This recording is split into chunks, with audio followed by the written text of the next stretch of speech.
Selon le rapport annuel 2018, les conditions cadres défendues par la CCIG ont connu des avancées intéressantes et quelques déceptions. En termes de fiscalité, le bouclier fiscal mis en place en 2011 a été contesté, mais est pour l'instant maintenu. La CCIG s'est impliquée dans une campagne, notamment vidéo. Sur l'aménagement du territoire, le Grand Conseil puis le peuple ont modifié l'accord sur le Praille Acacia-Vernet. Il en ressort un changement du ratio logement-emploi de 2 contre 1, ainsi qu'une nouvelle répartition des catégories de logements à réaliser. Le Parlement vient aussi d'adopter un projet de loi créant une fondation PAV pour laquelle la CCIG était en partie favorable.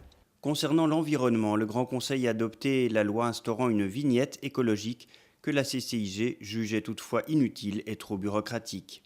En termes de mobilité, la présentation du plan d'action marchandises et logistique urbaine profitera au transport professionnel. Le PAM comprend 22 actions pour améliorer les mouvements dans l'agglomération. En revanche, la CCIG déplore le récent enlisement politique du dossier Traversée du lac qui ne figure plus dans les priorités. Pour la route, la CCIG est satisfaite que la Confédération reconnaisse la gravité des problèmes de circulation affectant le canton, mais elle regrette la position de Berne sur les faibles moyens alloués au projet d'agglomération 3. À noter la feuille de route du magistrat Del Busco prévoyant une stratégie multimodale autour du futur Léman Express.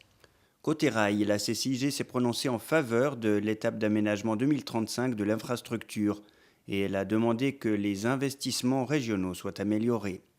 Enfin, à propos de Genève Aéroport, les récents chiffres 2018 ont confirmé son dynamisme avec un nombre de passagers et de marchandises en progression, mais celui des vols et de l'impact sonore tend à diminuer, ce qui est réjouissant avant les enjeux politiques et l'application de la fiche PSIA.